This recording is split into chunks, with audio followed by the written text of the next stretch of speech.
নমস্কার, নিগম সুধামৃত ইউটিউব চ্যানেলের পক্ষ থেকে আমার সকল শ্রোতা বন্ধুদেরকে জানাই সাদর জয়গুরু জয় মা সম্ভাষণ। আশা করি শ্রী শ্রী ঠাকুর মহারাজের কৃপায় আপনারা সকলে ভালো আছেন। আজকে শ্রী শ্রী ঠাকুর গুরু মহারাজের সবিস্তার জীবনীর ১২তম পর্ব নিয়ে আপনাদের সামনে উপস্থিত হয়েছি আমি সুশোভন। ১১তম পর্বে আমরা শুনেছিলাম শ্রী শ্রী ঠাকুর স্বামী সচ্চিদানন্দ পরমহংসদেবের সহিত গৌরীমার আশ্রমে উপস্থিত হয়েছেন এবং সচ্চিদানন্দের সহিত গৌরীমার কিছু কথাবার্তা হয়েছেন এবং গৌরীমা ঠাকুরের দিকে তাকিয়েছেন কিন্তু মুখে কিছু বলেননি। তো আজকে ১২তম পর্বে তার পরবর্তী ঘটনা কি হলো সেটা আমরা শ্রবণ করব। তো আসুন মূল ঘটনায় চলে আসি। অতঃপর গৌরীর নিকট বিদায় লইয়া নানা স্থান ঘুরিতে ঘুরিতে অবশেষে চিরতুহিনাবৃত রজতকান্তি প্রদেশে আসিয়া উপনীত হইলেন।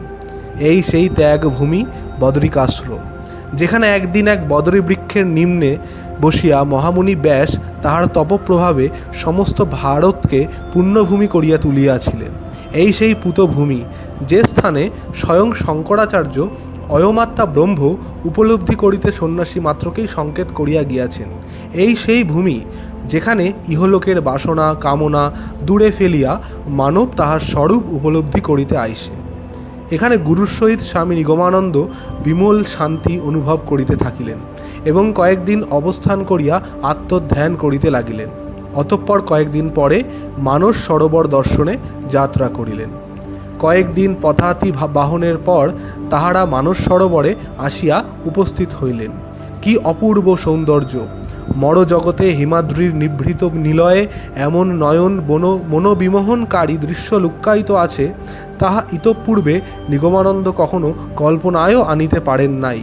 বিস্তীর্ণ স্বচ্ছ নীলাম্বু, সুবৃহৎ পদ্মপত্র ও তদ্রূপ প্রস্ফুটিত পদ্মের অপূর্ব শোভা, দুগ্ধ ধবল অসংখ্য কলহংসে শ্রুতিমধুর কাকলি সরোবরের নিভৃত সুষমা বৃদ্ধি করিতেছে।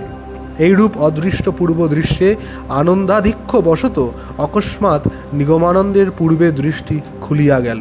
তিনি দেখিলেন সরোবরের অপর তীরে বহু সংখ্যক যৌবন ভাড়া অবনতা সুন্দরী তরুণী নগ্নকায় হয়ে সরোবরে সন্তরণ করিতেছে। এই স্থানে দেবকন্যাগণ ভিন্ন আর কাহারও পক্ষে স্নান করা সম্ভব? সুতরাং কৌতূহলাবিষ্ট হইয়া নিগমানন্দ তাহার গুরুকে জিজ্ঞাসা করিলেন, ইহা পে কौन স্নান করতে হে? সবিস্ময়ে সচ্চিদানন্দ বলিলেন, আরে স্বামীজি, তোমারা आँख खुल गया, देख लो, और बहुत देखने को यहाँ चीज है, ये सब अवसरी है। এই প্রসঙ্গে স্বামী নিগমানন্দ আমাদিগকে বলিয়াছেন, সপ্তলোকের প্রতিলোকেই 7টি করিয়া স্তর আছে। এই 49 স্তরে 49 বায়ু। লোকসমূহের উৎকর্ষ অপকর্ষ অনুসারে বায়ুরও তারতম্য আছে। পৃথিবীতে যে 7 স্তর আছে, উহার ভিতর নিম্নস্তরের জীব উচ্চস্তরের জীবকে দেখিতে পায় না। কেবল যাহাদের দৃষ্টি প্রসারিত হইয়াছে তাহারাই মাত্র দেখিতে পায়। যোগীদের অতীন্দ্রিয় দৃষ্টিতে ধরা পড়ে। যাহাদের দৃষ্টি প্রসারিত হয় নাই, তাহারা লোকালয়ে যাহা দেখে, হিমালয় প্রভৃতি স্থানেও তদধিক কিছুই দেখিতে পায় না। অতঃপর তাহারা তথা হইতে আরও অগ্রসর হইতে থাকিলেন। কিয়দ্দূর অগ্রসর হইয়া দেখিলেন, এক বিরাট সর্প এক স্থানে কুণ্ডলী করিয়া মিটিমিটি তাকাইতেছে। সাধু সন্ন্যাসীগণ বলিল, এ সর্প আটা ময়দা ভিন্ন আর কিছুই আহার করে না। পরম হিংস্র জীব, কিন্তু স্থান মাহাত্মে তাহাতে অহিংসা প্রতিষ্ঠিত হইয়া গিয়াছে।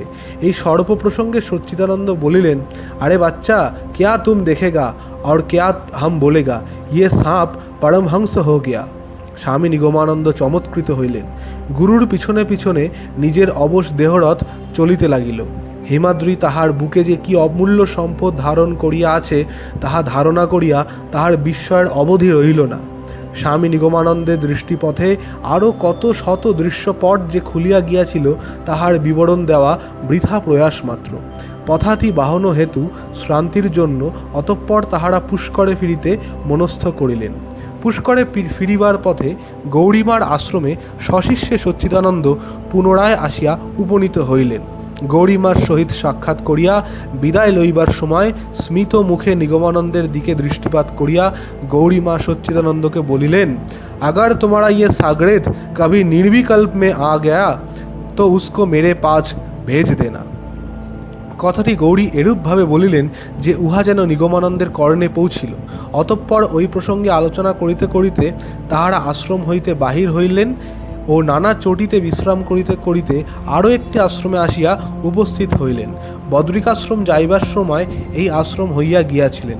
তখন সেই আশ্রমে যে পালিতা কন্যাটিকে ওই আশ্রমভুক্ত একটি ব্রহ্মচারীকে সচ্চিদানন্দ শাদী করিতে বলিয়াছিলেন, ফিরিয়া আসিয়া দেখিলেন তাহার সেই কথাটি খাঁটি হইয়া গিয়াছে।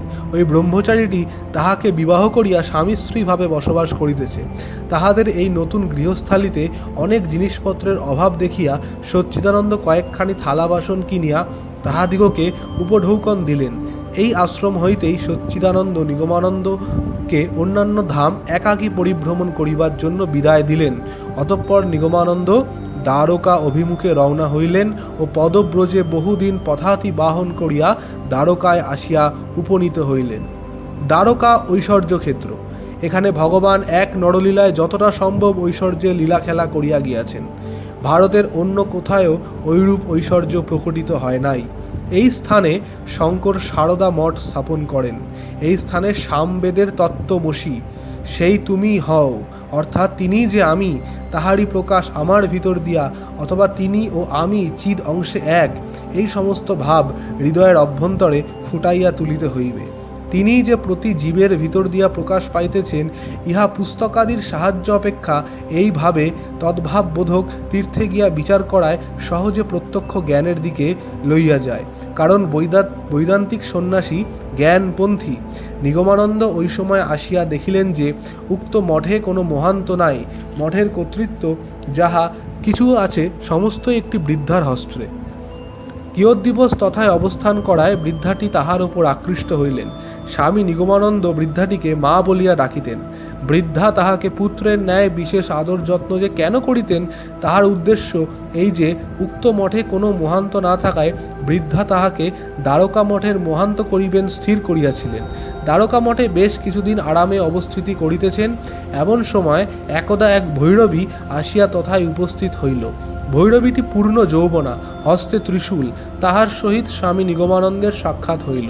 তখন হইতেই ভৈরবী ক্রমশ তথায় যাতায়াত করিতে লাগিল। কিছুদিন পরে নিগমানন্দ জানিতে পারিলেন যে সেই ভৈরবী যশোহর জেলার জনৈক ব্রাহ্মণের কন্যা। ভৈরবীটি নিগমানন্দের সন্ন্যাসের পন্থা যে ভুল এবং তাহার অবলম্বিত পন্থায় যে কলিকালে সত্য, তাহা প্রতিপন্ন করিবার জন্য নানা প্রকার তন্ত্রোক্ত বিধিনিষেধ ও যুক্তিতর্কের অবতারণা করিল। ভৈরবীটি একে সুন্দরী, তাহাতে যুবতী। ইহা ছাড়াও তাহার অসাধারণ পাণ্ডিত্য সচরাচর ভৈরবী দিগের ভিতর দৃষ্টিগোচর হয় না। সে যাহা হোক, ভৈরবীটির ক্রমাগত যাতায়াতে স্বামী নিগমানন্দ তাহার নারীত্বে আকৃষ্ট হইয়া পড়িতে লাগিলেন। সে তখন নিগমানন্দকে যুক্তি দিল যে তন্ত্রোক্ত বিধান অনুসারে তাহাদের শৈব বিবাহ পর্যন্ত হইতে পারে। নিগমানন্দ তখন তাহার নারীত্বে মুগ্ধ হইয়া এইরূপ বিবাহে মতও দিলেন।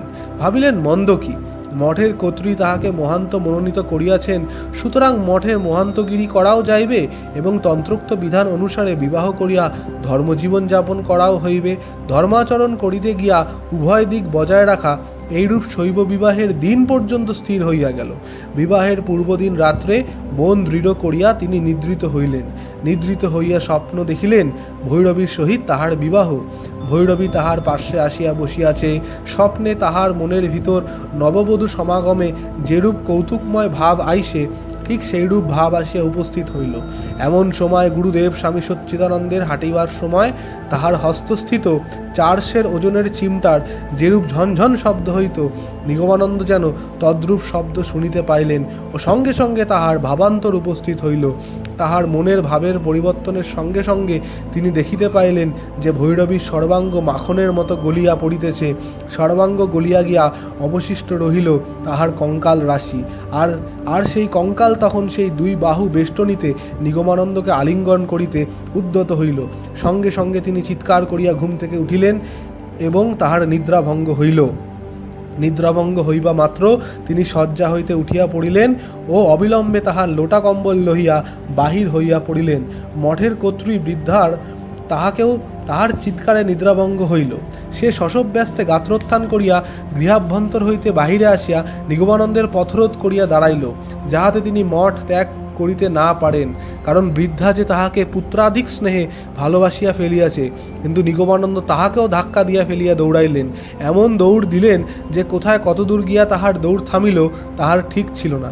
স্বামী নিগমানন্দ এই প্রসঙ্গ উত্থাপন করিয়া বলিয়াছেন, সদ্গুরু অধিকাংশ সময় স্বপ্নের ভিতর দিয়া শিষ্যদিগকে পরিচালিত করিয়া থাকেন। অতঃপর তিনি করাচি হইয়া কতিপয় সাধুর সহিত উষ্ট্রপৃষ্ঠে হিমলাজ আসিয়া উপস্থিত হইলেন। হিমলাজে দেবীর ব্রহ্মরন্ধ্র পতিত হইয়াছিল বলিয়া কথিত আছে। সমাধি অবস্থায় যে প্রকার জ্যোতি দর্শন হয়, এই কূপমুদ্র হইতে তদ্রূপ স্নিগ্ধ জ্যোতি বিচ্ছুরিত হইতে দেখা যায়। এই পীঠস্থানে তিনি বহু সাধু সন্ন্যাসীকে অবস্থান করিতে দেখিলেন। এখানে বহু মুসলমান ফকিরকেও দেখিতে পাহিলেন। ইহারা সুফি নামে পরিচিত। ধর্মলাভের উদ্দেশ্যে একই স্থানে হিন্দু মুসলমান এই ভেদ বুদ্ধি অন্তর্হিত হইয়া গিয়া সবাই এক ভগবানকে পাইবার জন্য মিলিত হইয়াছে দেখিয়া বড়ই তৃপ্ত হইলেন। তথায় কিছুদিন অবস্থান করিয়া পুনরায় করাচিতে প্রত্যাবর্তন করিলেন। অতঃপর তিনি বরোদা রাজ্যের ভিতর দিয়া গমন করিতে লাগিলেন। বরোদা রাজ্যের মঠের বা দেবালয়ের খাতির খুব বেশি। ধর্মের ধ্বজা উড়াইয়া যে সমস্ত মহান্তগণ হিন্দু ধর্মের প্রতীক বলিয়া সমাজে পরিচিত হইতেছেন, তাহাদের আধ্যাত্মিক দৈন্য দর্শনে হিন্দু ধর্মে কত যে আগাছা জন্মিয়াছে তাহা বুঝিতে পারিয়া দুঃখিত হইলেন। আফিংয়ের নেশার ঘোরে তাহাদের চোখের চারিদিক কালো হইয়া গিয়াছে। এমনকি লোকজনের সহিত বাক্যালাপ করিবার সময়ও তাহারা ঝিমাইতে থাকে। এই সব দেশে দেবদাসীর প্রথা এখনও প্রচলিত। দেব সেবার জন্য পিতামাতা কর্তৃক তাহারা তাদের কন্যার জীবন উৎসর্গিত হয়। দেবালয়ের মহান্তের শিক্ষার প্রভাবে তাহাকেই দেবতা মনে করিয়া কন্যাগণ দেহের দ্বারা তাহার ইন্দ্রিয়ের ইন্ধন যোগাইয়া তাহার ও নিজের ইহ ও পরকালের সর্বনাশ সাধন করে। অবশ্য এই সমস্ত মহান্তগণ ছান্দোগ্য উপনিষদ পোষক সূত্রের সাহায্য গ্রহণ করিয়াই ইন্দ্রিয়বৃত্তি চরিতার্থ করিয়া থাকে। নিগমানন্দ বরোদা রাজ্যের যতই দক্ষিণে যাইতে থাকিলেন, ততই তিনি দাক্ষিণাত্যবাসীদের তামিল ভাষা বুঝিতে অপারগ হইয়া অত্যন্ত অসুবিধার ভিতর পতিত হইতে থাকিলেন। সাধু দেখিলে এতদ্দেশীয় সমাদর করে, অযাচিতভাবে ভিক্ষা দেয়। দাক্ষিণাত্য ভ্রমণকালে ভিক্ষালব্ধ চাউল, ডাইল, লবণ, লঙ্কা, আলু, পটল প্রভৃতি যাহাই পাইয়াছেন সবই একসঙ্গে সিদ্ধ করিয়া তিনি কোনো মতে উদরপূর্তি করিয়াছেন। সন্ন্যাসী জীবনে রসনাবৃত্তিকে কখনোই প্রশ্রয় দেন নাই। এইরূপভাবে দেহজ স্থূল প্রভাবকে ক্লিষ্ট করিতে করিতে রামেশ্বরে উপনীত হইলেন। রামেশ্বর কর্মক্ষেত্র। ভগবান ত্রেতাযুগের নরলীলায় এই স্থানকে কর্মক্ষেত্ররূপে নির্বাচিত করিয়াছিলেন বলিয়া জগৎগুরু শঙ্করাচার্য রামেশ্বরে শৃঙ্গেরি মঠ স্থাপন করেন।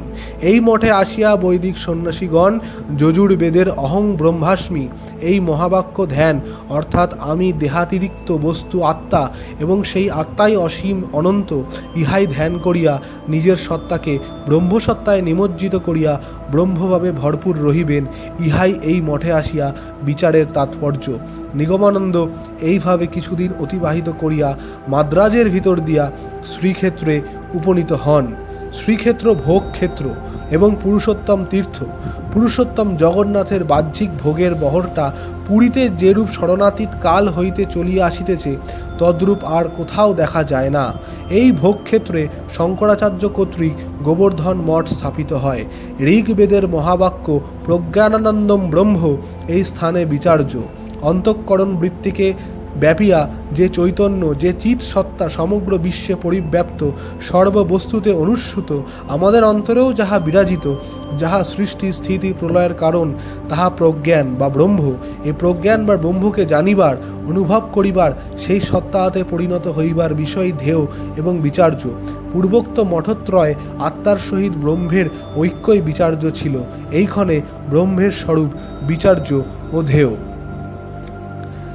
শ্রী শ্রী ঠাকুর মহারাজের সবিস্তার জীবনীর দ্বাদশ পর্ব এখানেই সমাপ্ত হলো। ভিডিওটি ভালো লাগলে অবশ্যই নিগম সুধামৃত ইউটিউব চ্যানেলটিকে সাবস্ক্রাইব করবেন এবং পাশে বেল বাটনটিতে ক্লিক করে অল করে দেবেন এবং লাইক, কমেন্ট ও শেয়ার করতে একদম ভুলবেন না। আপনাদের সবার মূল্যবান মতামত আমার একান্ত কাম্য। তো আপনাদের সবার সহিত আমার দেখা হবে আবার পুনরায় পরবর্তী পর্বে। ততদিনের জন্য আমি সুশোভন আপনাদের নিকট থেকে আজকে বিদায় নিচ্ছি। শ্রী শ্রী ঠাকুর গুরু মহারাজ এবং মাতা ঠাকুরানী মা সুধাংশুবালা মায়ের কৃপায় আপনারা সকলে ভালো থাকবেন, সুস্থ থাকবেন, গৃহে থাকবেন, গুরু ভাবে থাকবেন, গুরু নামে থাকবেন। আজকে আমি বিদায় নিচ্ছি। জয় গুরু, জয় গুরু, জয় মা, জয় মা।